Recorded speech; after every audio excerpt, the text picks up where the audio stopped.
राघव चड्ढा का आपने देखा अभी हाल में? सायोनी घोष है ना, वो चड्डा नहीं है, इसीलिए वो चड्डा चड्डी नहीं होगा कभी। तुम्हारे पास ईडी सीबीआई है, करोड़ों रुपए हैं और बहुत क्षमता है आपके पास, यू हैव पावर। पर हमारे पास एक ही हवाई चप्पल और सफेद साड़ी वाली ममता है। आपने बोला ममता दीदी को 2029 में प्रधानमंत्री बनाना है, वो तो बनाना है ही। मैं तो अपने लीडर को प्रधानमंत्री देखना चाहती हूँ। तो क्या आपके दिल में कहीं मुख्यमंत्री बनने की तो वो ख्वाहिश नहीं है कि दीदी को मैं भेज दूं? और इधर में जैसे शुभेंदु अधिकारी चुनाव लड़ रहे हैं भवानीपुर से, मैंने सुना आपकी स्पीच में आपने उनको बी ग्रेड नेता बोला, ऐसा भाई वो भी तो है, भाषा सुनिए उनकी, ममता ममता नाम लेकर पुकारता है। क्या क्या सोचते हैं, बी ग्रेड नहीं वो सी ग्रेड है। नेताओं के एफिडेविट में चेक कर रहा था, उनकी जो संपत्ति थी वो डबल ट्रिपल हो गई है, लेकिन आम आदमी की जो प्रति व्यक्ति आया है बंगाल में आज भी वैसे ही है, थोड़ा बहुत अंतर आया है। जैसे तो आप बोल रहे हैं कि बीजेपी को ले आना चाहिए? मैं नहीं बोल रहा हूँ, मैं देखिए मैं आपसे सोच रहा हूँ आपकी सरकार है उसने क्या किया। शुरुआत से आपको ममता बनर्जी ने अपनी छत्र छाया में रखा और आपको पोस्ट दी, आपको सारा कुछ, आप रहोगे इनके साथ ही ना, आगे चल के बदल जाओ। दे पाल तूल दे माझी हला कृष्णा ছেড়ে দে নৌকায় আমি যাব মদিনা ছেড়ে দে নৌকায় আমি যাব মদিনা।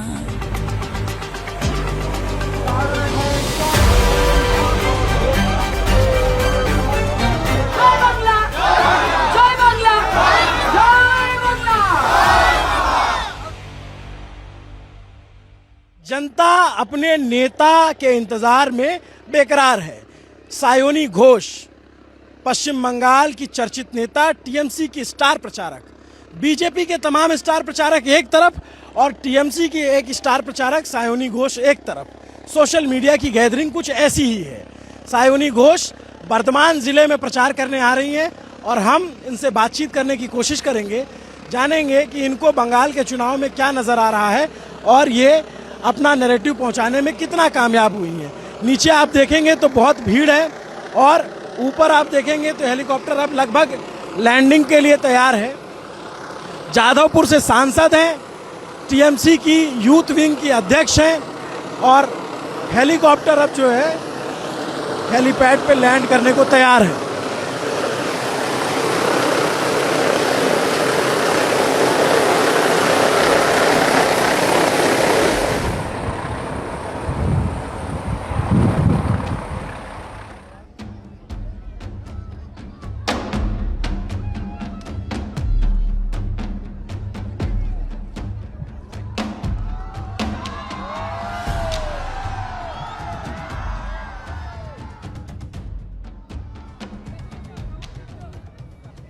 नमस्ते, कैसी हैं आप? नमस्ते, आप कैसे हैं? मैं एकदम अच्छा हूँ। एक बात ये कहनी थी कि एकदम गर्दा उड़ा दी है। क्या नहीं, इस ममता बनर्जी का जलवा है। हेलीकॉप्टर भी आया तो बहुत सारा धूल लेकर आया, लेकिन आपकी चर्चा बहुत है इस समय देश थैंक में। यू सो मच, बस प्यार है सबका और दीदी ने मौका दिया है तो बस यही है। कैसा चल रहा है चुनाव? एकदम बढ़िया, जीतेंगी ममता बनर्जी। जय बांग्ला बाबा, जय बांग्ला, जय बांग्ला बेटा, जय बांग्ला सोना। इस समय पूरे इंडिया में आप स्टार प्रचारक के तौर पे चर्चित हो रखी हैं।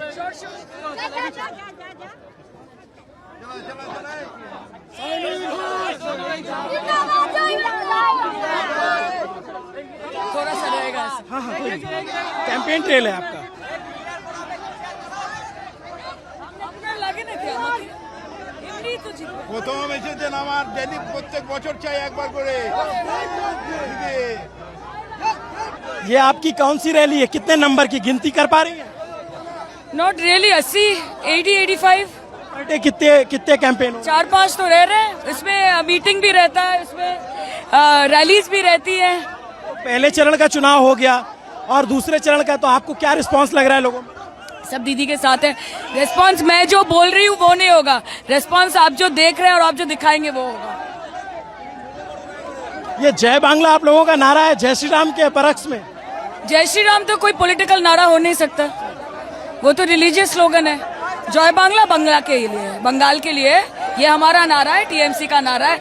हमको राम का नाम लेके, राम जी का नाम लेके राजनीति नहीं करनी पड़ती, इतना बुरा वक्त नहीं आया है टीएमसी का। बट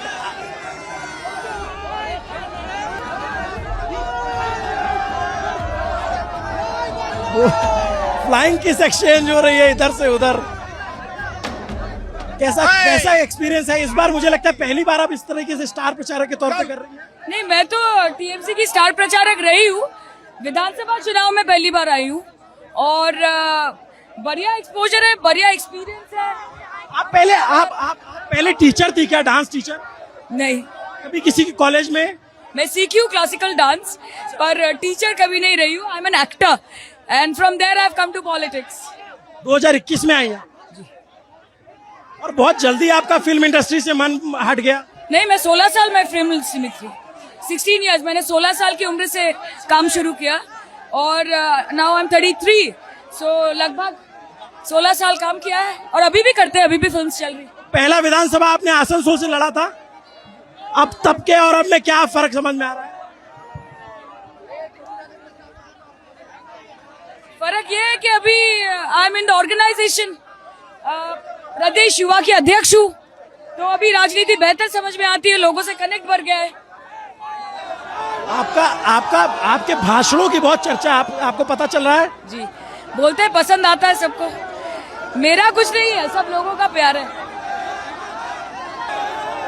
इन इलाकों में आप पहले आए हो कभी? पहली बार?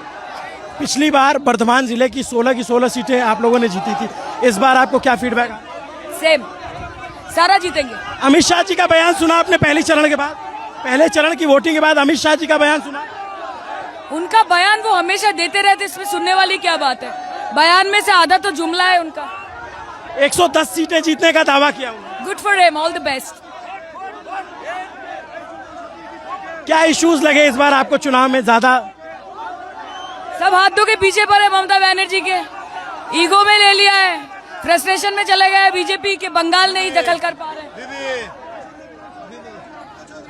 मुद्दा कुछ भी नहीं है, मुद्दा है बंगाल को बचाना, बंगाल रहने देना, सांप्रदायिक शक्ति को आने ना देना। किससे बचाना है आपको? भाजपा की गंदी राजनीति से बचाना है, भाजपा तो से बचाना है। भाजपा ये कहती है कि आपकी बार अगर टीएमसी आ गई सत्ता में तो बंगाल बांग्लादेश हो जाए। उन्होंने तो कहा था कि एसआईआर में 1 करोड़ बांग्लादेशी का नाम निकालेंगे, पहले वो तो निकालने बोलिए। कहा था 50 लाख रोहिंगा रहते, एक नाम तो बताने बोलिए, फिर देखेंगे। तो घुसपैठ का आरोप तो आप ही लोगों पे लगाते हैं। घुसपैठ रोकने का काम होम मिनिस्टर का होता है, वो मुख्यमंत्री का काम नहीं होता है। अब कहते हैं हमें जमीन नहीं दे रहे। मतलब ममता बनर्जी उनसे ज्यादा पावरफुल है, वो ही बोल रहे हैं क्या? आज एक प्रदेश की मुख्यमंत्री वो इतनी पावरफुल है कि वो देश के होम मिनिस्टर को इंटरनल सिक्योरिटी के लिए वो रोक रहे हैं, यही बोलना चाह रहे हैं। वो कह रहे हैं कि लैंड जहां चाहते हैं वहां नहीं मिल रही। सुनिए, ये सब बातें बनाना बंद कीजिए। जब तक ऐसे मुद्दे को बचा के रखेंगे तब तक भाजपा टिकी रहेगी, यही असली मुद्दा है।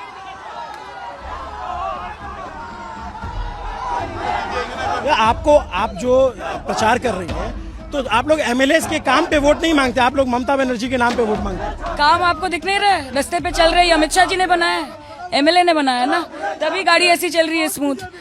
लोग वोट देते हैं लोकल इश्यूज पे।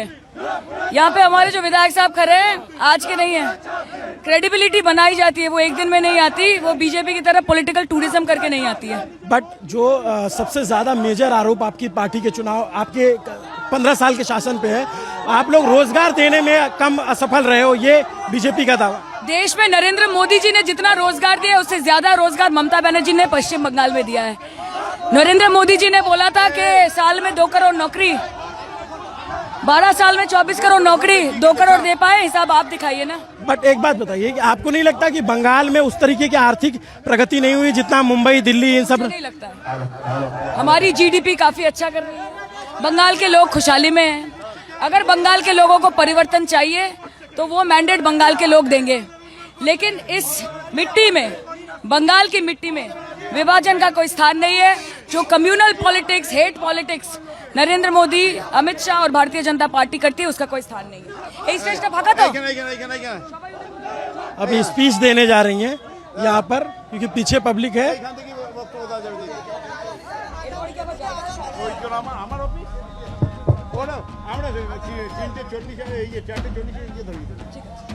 জয় বাংলা, জয় বাংলা, মমতা ব্যানার্জি, মমতা ব্যানার্জি।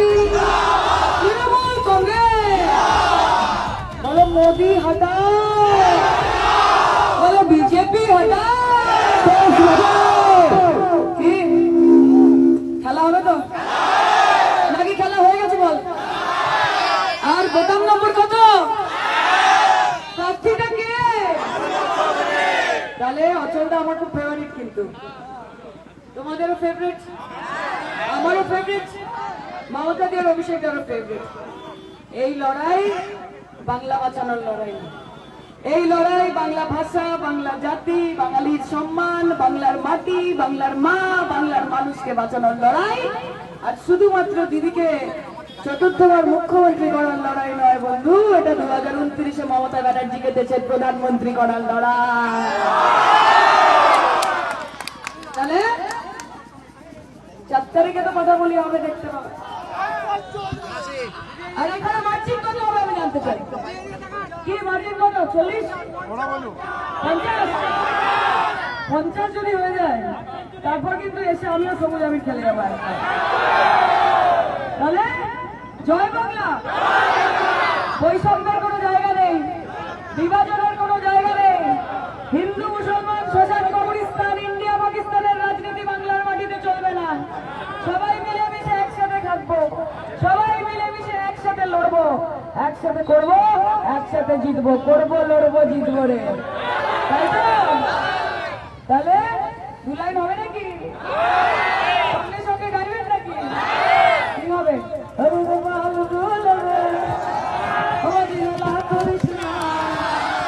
ছেড়ে দে নৌকায় আমি যাব, ছেড়ে দে নৌকায় আমি যাব। ও দয়াল মুর্শিদ যার সখা তার কিসের ভাবনা, মুর্শিদ যার সখা তার কিসের ভাবনা, আমার হৃদয় মাঝে কাবা নয়নে মদিনা। আর দিদির জন্য কি হবে? দিদির জন্য ও তোমায় রে মাঝারে রাখিব, দিদিকে যেতে দেব না। ছেড়ে দিলে সোনার বউ আর তো পাবো না, না না না যেতে দেব না, তাই হৃদয় মাঝারে রাখিব, দিদিকে ছেড়ে দেব না। জয় বাংলা। ওদের আছে ইডিসিবিআই, কোটি কোটি টাকা, কারিগরি ক্ষমতা। তো বিজেপির আছে ইডিসিবিআই, কোটি কোটি টাকা, কারিগরি ক্ষমতা বাবা। আর আমার আছে হাওয়াই চটি সাদা শাড়ি, একটাই মমতা। খেলা হবে। জয় বাংলা, জয় বাংলা, জয় বাংলা। তাহলে 1 নম্বর বোতাম অচলদা তৃণমূলের প্রার্থী, মমতা দি অভিষেকের প্রার্থী, সায়নী ঘোষের প্রার্থী। অচলদা জিন্দাবাদ। দিদি আমার খুব প্রিয়। আমারও তুমি খুব।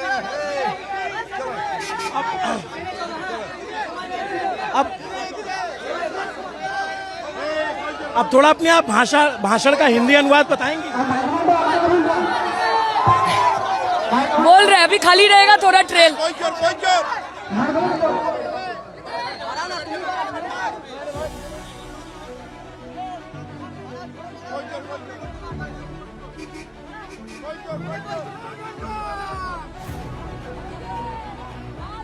दिन में कितनी मीटिंग कर? देखिए अभी तो एकदम लास्ट मोमेंट पे आ गए हैं, तो अभी थोड़ा सा गेम अप कर दिया है। जैसे शुरू में 4-5 करते थे, अभी ऐसे सुबह को एक हाफ हो गया, बार बार कलकत्ता जाने के बाद 5-6-7 मीटिंग कर दे रहे हैं छोटे छोटे।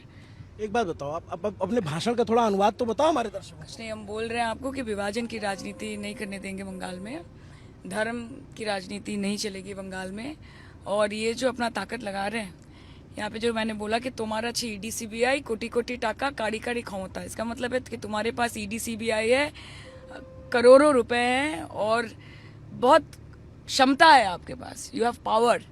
पर हमारे पास एक ही हवाई चप्पल और सफेद साड़ी वाली ममता है। कैसे राइम में आता है ये? তোমার আছে ईडीसीबीआई, कोटी कोटी टाका मतलब करोड़ों पैसे, कोटी कोटी टाका, काड़ी काड़ी मतलब ढेर सारा क्षमता मतलब पावर। और আমার আছে मतलब मेरे पास है हवाई चोटी, हवाई चप्पल, सादा साड़ी, सफेद साड़ी, एकटाई मतलब एक ही ममता।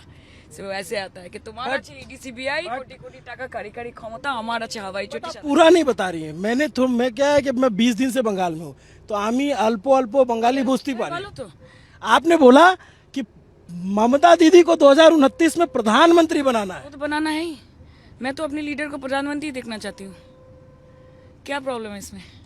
मेरे को प्रॉब्लम नहीं, आपके जो पुराने साथी हैं उनको प्रॉब्लम हो गई। आप देखिए, वो उनका व्यक्तिगत रूप से उनका ओपिनियन हो सकता है, लेकिन मैं नहीं बोल रही हूँ ये मेरे पार्टी का लाइन है, मैं नहीं बोल रही हूँ ये मेरे पार्टी के लोग बोल रहे हैं, मैं बोल रही हूँ।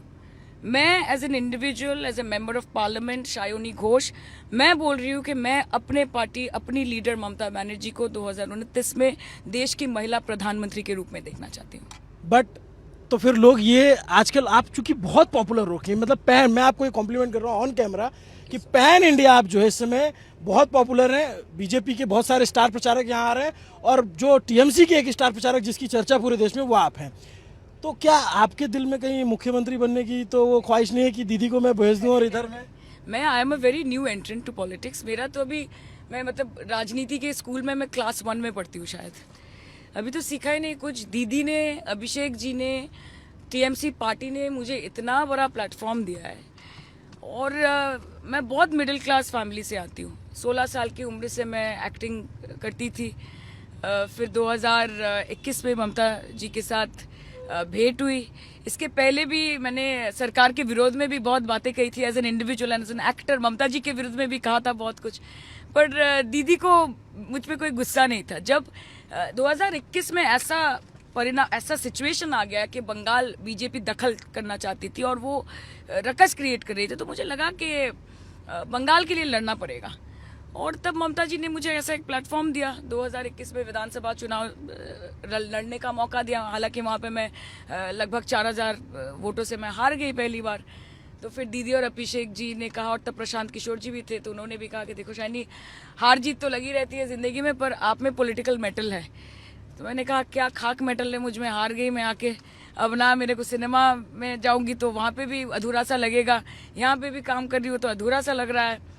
तो उन्होंने बोला कि politics is a game of patience और आप में पॉलिटिकल मेटल है, आप रहिए पार्टी के साथ और आप ऑर्गेनाइजेशन का काम सीखिए, क्योंकि जब तक आप ऑर्गेनाइजेशन नहीं सीखेंगी, because TMC is organizationally very strong. हर बूथ में हमारा झंडा रहता है, हर घर में हमारा झंडा पहुंच जाता है। तो बोला कि आप ऑर्गेनाइजेशन सीखो। तो मैंने कहा ठीक है, सीख लेंगे, किसमें कौन सी बड़ी बात है।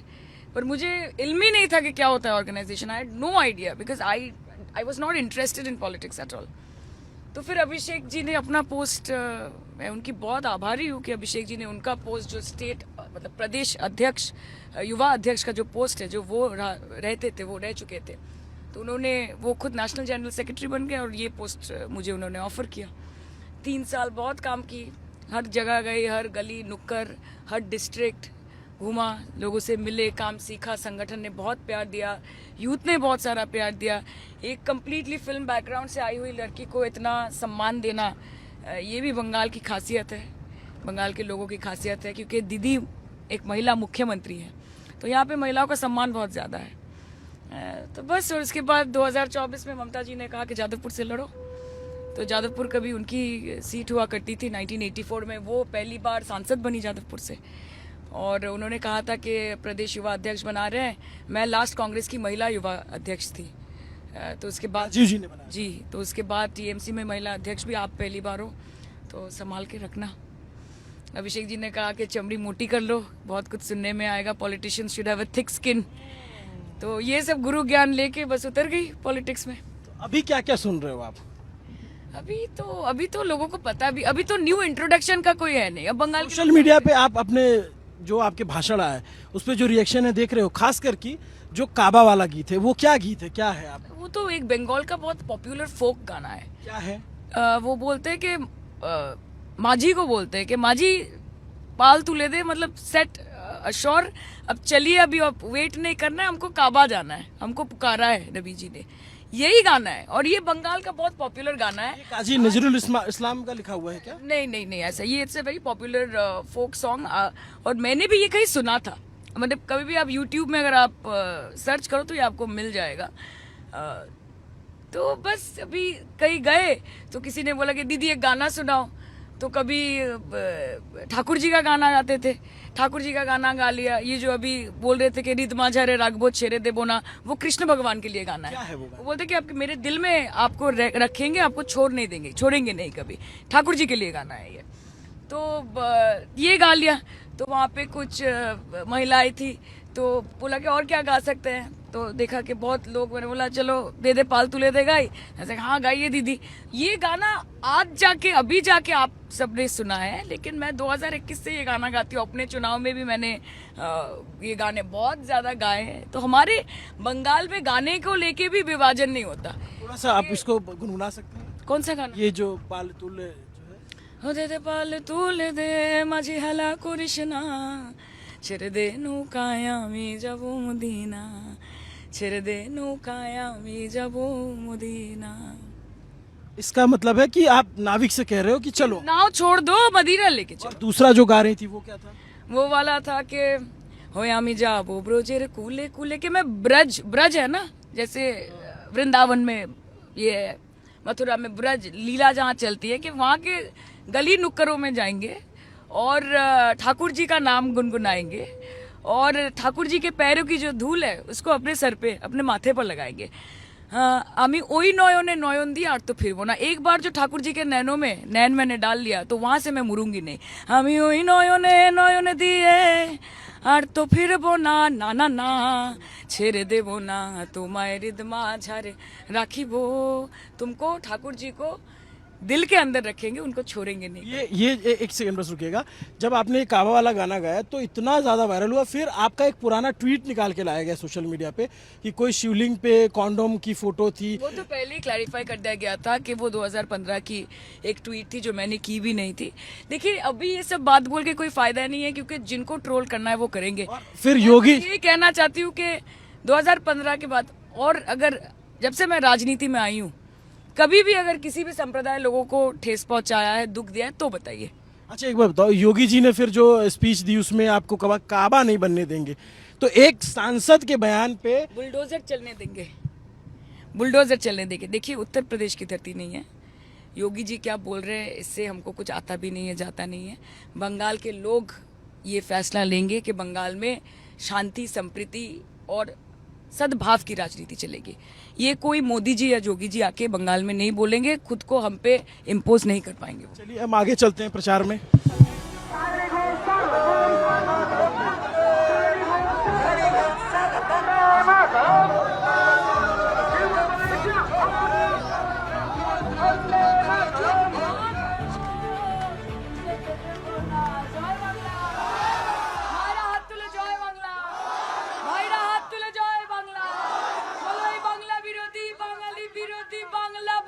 विरोधी मोदी हटाओ, बोलो बीजेपी हटाओ, बोलो ममता बनर्जी, ममता बनर्जी, ममता बनर्जी, जय बांग्ला, जय बांग्ला, जय बांग्ला।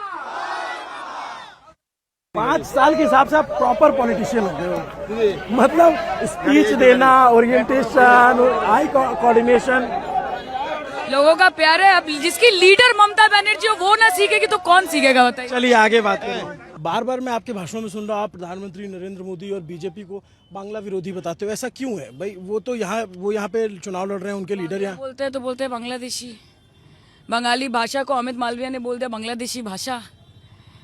मछली बेचते हैं दूसरे राज्य में, बीजेपी शासित राज्य में जाके तोड़फोड़ मचा देते हैं, यहाँ पे आके नौटंकी कर रहे हैं मछली खाने का, भगवा पहन के मंगलवार के दिन। चलो एक अच्छा चीज़ है। अनुराग ठाकुर जी ने बोला था गोली मारो सालों को, गोली मारो सालों को से लेके मछली खाने वालों तक टीएमसी ने घुसा दिया। ये टीएमसी का पावर है ना। बंगला विरोधी तो है ही। बंगाल का 2 लाख करोड़ बकाया है, मनरेगा के खाते में बकाया है, आवास योजना के खाते में बकाया है, मिड डे मील का पैसा नहीं देते, बच्चे खा नहीं पाते। ममता जी प्रोवाइड कर रही है ना सब कुछ। तो ये उनका यही है कि ठुकरा के मेरा प्यार, मेरा इंतकाम देखेगी। बंगाल के लोग हमको वोट नहीं देते, हम बंगाल को नोट नहीं देते, यही है। एक बात बताइए कि जैसे शुभेंदु अधिकारी चुनाव लड़ रहे हैं भवानीपुर से, और मैंने सुना आपकी स्पीच में आपने उनको बी ग्रेड नेता बोला, ऐसा भाई वो भी तो है। भाषा सुनिए उनकी। जिसने पाल पोस के बड़ा किया, जिसने शुभेंदु अधिकारी बनाया, शुभेंदु अधिकारी को 33 पोस्ट देके मंत्री बनाया, उसके परिवार के लोगों को सबको गद्दारी की है ना। आज क्या बोलता है? ममता ममता नाम लेकर पुकारता है। सम्मान तक नहीं देता ममता बनर्जी को, खाला बोलता है, फूफू बोलता है। तो क्या क्या सोचता है? बी ग्रेड नहीं, वो सी ग्रेड है, बी ग्रेड नहीं है। I would like to rephrase it and rectify my statement. He is not a B grade politician, he is a C grade politician. But he is contesting from Bhawanipur. आपको लगता है कि कोई challenge है वहाँ पे इस बार? 2 जगह से हारेंगे इस बार, नंदीग्राम से भी हारेंगे, भवानीपुर से भी हारेंगे। नहीं, आप तो, मैं थोड़ा सा अब जनता के पर्सपेक्टिव से बात करता हूँ। मैं जब बंगाल घूमता हूँ या देख रहा हूँ, तो एक यहाँ पे जो सबसे बड़ा इशू लगा कि जो सरकारी कर्मचारी, उनका डीए नहीं मिलता बंगाल में। 22% अभी आप लोगों ने बढ़ा किया है, देश का एवरेज 60% है। दूसरा मैं देख रहा हूँ कि जो नेताओं के एफिडेविट में चेक कर रहा था, उनकी जो संपत्ति थी वो डबल ट्रिपल हो गई है, लेकिन आम आदमी की जो प्रति व्यक्ति आय है बंगाल में आज भी वैसे ही है, थोड़ा बहुत अंतर आया है। जैसे देखिए, तो आप बोल रहे हैं कि बीजेपी को ले आना चाहिए। नहीं, मैं नहीं बोल रहा हूँ। मैं, देखिए, मैं आपसे सोच रहा हूँ आपकी सरकार है, उसने क्या किया? हमारी सरकार के विरुद्ध अगर कोई भी एंटी इनकम्बेंसी है, पहले एंटी इनकम्बेंसी की बात करते हैं, तो हमारी सरकार ने रेक्टिफिकेशन किया है। 77 ऐसे एमएलए हैं जिनको विधायक है, पूर्व के विधायक है, जिनको टिकट नहीं मिला। तृणमूल करप्शन के अगेंस्ट तृणमूल का 0 टॉलरेंस पॉलिसी है। जो करप्ट है, जिनके अगेंस्ट चार्जेस आए हैं, सबको तृणमूल ने लगभग ड्रॉप कर दिया है। नेताओं की आय कैसे बढ़ रही है, कहाँ से बढ़ रही है? सिर्फ एफिडेविट पढ़ने से नहीं होगा। कोई बिजनेस करता है, कोई 50 सालों से नेता बना हुआ है, लोगों से लेके पैसे मार के तो बनाया है, वो तो आप नहीं बोल सकते। अगर वो होता तो 3 बार 4 बार के एमएलए कैसे होते सारे? पब्लिक में एक्सेप्टेंस है ना, पॉपुलैरिटी है ना। और रही बात डीए की, आप एक चीज देखिए कि आज ममता बनर्जी वो क्यों चाहेंगी कि हम किसी का पैसा रोकें, चाहे वो डीए हो, चाहे वो और कोई चीज हो। ममता बनर्जी हमेशा चाहती है कि मैक्सिमम यूटिलाइजेशन किया जाए, सबको खुश रखा जाए। हमारे कहाँ पे हम नहीं कर पा रहे हैं कि आज हमको सेंटर से कोई सपोर्ट नहीं मिलता। 2 लाख करोड़ का मतलब समझते हैं आप? ये जो 5 साल से ये स्टेट को पैसा कहाँ से मिलेगा? सेंटर तो हमें कुछ देती नहीं है। ममता बनर्जी उनमें से वेलफेयर स्कीम्स लाई है। 94 वेलफेयर स्कीम्स चलते हैं बंगाल में। हर समुदाय, हर स्ट्राटा के लोग, from BPL categories to middle class category, सबके लिए कुछ ना कुछ, किसी को साइकिल देना, किसी को स्वास्थ्य साथी, हर किसी को स्वास्थ्य साथी का कार्ड देना, महिलाओं को 13,000 रुपये, 1,700 रुपये लुकिर भंडार देना, बच्चों को स्कूल जाने के लिए बैग देना, जूते देना, कपड़े देना, पढ़ाई करने के लिए युवाओं को टैब देना, किसानों के लिए काम करना, मजदूरों के लिए काम करना, सभी के लिए काम कर रही है। पर हमारे पास तो कोई असिस्टेंस नहीं है सेंट्रल का। और इसीलिए केंद्र में जो सरकार बैठी है वो बांग्ला विरोधी है। वो नहीं चाहती है कि बांग्ला बढ़े, आगे बढ़े। बीजेपी तो आरोप लगाती है कि भाई आप लोग जो सेंट्रल की योजना है वो अपने राज्य में लागू नहीं होने देते, ताकि आपको ये ना लगे कि वोटर जो है वो मोदी हम की तरफ। इतनी बार गए मीटिंग करने जल जीवन मिशन के लिए, हमारे मुंह पे कह दिया गया कि पैसा नहीं देंगे आपको, जो करना है कर लो, पैसा नहीं देंगे। यूटिलाइजेशन सर्टिफिकेट्स दे देते हैं, सब दे देते हैं। इतना बड़ा बड़ा ये बनाते हैं हम लोग, बड़ा बड़ा फाइल बनाते हैं हम लोग, फाइल बना के हम देते हैं। They don't reckon. ये जो मनरेगा का पैसा इन्होंने रोक के रखा है, ये तो कोर्ट ने भी, ऑनरेबल कोर्ट ने भी बोल दिया कि ये आप नहीं कर सकते। You cannot stop payments of the daily veg workers. सुना इन लोगों ने? ममता बनर्जी दे रही है मनरेगा पैसा, they are suppose to give, नहीं देते। आवास योजना का पैसा देना नहीं देते, बंद कर दिया है। आवास योजना का पैसा ममता बनर्जी बांग्लार बाड़ी बना रही है, उत्तरायण बना रही है, चाशुंदूरी कर रही है नॉर्थ बंगाल में। तो काम हो रहा है, काम चल रहा है। लोगों के चेहरे से आपको पता चलेगा कि इनका भरोसा, लोगों का भरोसा ममता दी के प्रति है। बट लेकिन एक बात बताइए, एक चीज जो मैं चुनाव में देख रहा हूँ और पीछे भी रहा, जो बंगाल के चुनाव में हिंसा होती है राजनीतिक, उसको आप कैसे देखती हो? और आरोप आपके कार्यकर्ताओं पे लगता है, और छोड़िए सिर्फ बीजेपी नहीं, कांग्रेस के, आज राहुल गांधी ने ट्वीट किया, उनके एक कार्यकर्ता की हत्या हुई और टीएमसी के ऊपर आरोप लगाया कि टीएमसी के गुंडों ने मारा है। देखिए, किसी की हत्या हो, वायलेंस, प्री पोल, पोस्ट पोल वायलेंस हो, ये कोई भी नहीं चाहता। ये नंबर 1। राहुल जी के बारे में मैं ज्यादा कुछ बोलना नहीं चाहती। वो अभी आके बहुत कुछ बोल रहे हैं टीएमसी के बारे में। हालांकि फैक्ट यही रहता है कि उनका ऑर्गेनाइजेशन इन बंगाल, कांग्रेस का जो ऑर्गेनाइजेशन है वो 0 है। वो इलेक्शन के पहले उनकी नींद खुलती है, आँख खुलती है उनकी, वो थोड़ा शोषा करते हैं यहाँ पे, और उसके बाद फिर लोग स्लम्बर में चले जाते हैं, हाइबरनेशन में। तो इस बारे में मुझे कुछ बोलना नहीं है। और जहाँ तक वायलेंस की बात है, अभी चुनाव चल रहे हैं, सेंट्रल फोर्सेस हैं, पूरे युद्ध का माहौल बना के रखा है सेंट्रल फोर्सेस ने, आप देख पा रहे हैं हर जगह। तो ममता बनर्जी की सरकार तो है नहीं, उनके पास पुलिस तो है नहीं, उनका कंट्रोल तो है नहीं। तो हम चाहेंगे लोग आए, it's democracy, it's a festival of democracy. Trinamool Congress को दहशतगर्दी करने की जरूरत नहीं है, हमको इंसाफ फैलाने की जरूरत नहीं है, हमको वोट ऐसे ही मिलेगा। हमारा जो चेहरा है वो मुख्यमंत्री ममता बनर्जी है, बीजेपी के पास कोई चेहरा नहीं है। आदरणीय प्रधानमंत्री जी आके यहाँ पे तो मुख्यमंत्री नहीं बनेंगे, फिर भी वो बोल रहे कि मैं 294 सीट्स पे मैं चेहरा हूँ। तो ये उनको शोभा नहीं देता है, कुछ भी बोल सकते हैं, कुछ भी कर सकता है, पर जीतेगी तो दीदी, आएगी तो दीदी। हमने देखा कई जगह पे लोग बोलने से डरते हैं, उनको लगता है कि पॉलिटिकल कुछ बात करेंगे। बंगाल में मैं ऐसा मुझे बाकी जगहों पे नहीं दिखा, बंगाल में लोग बात करने से डरते हैं, उनको लगता पता नहीं, मैं तो जा गई हूँ, मुझसे तो सब बात करते हैं। अब आप कितने जगह गए हैं, कितने लोगों से आप मिले हैं, ये तो आप ही को पता होगा।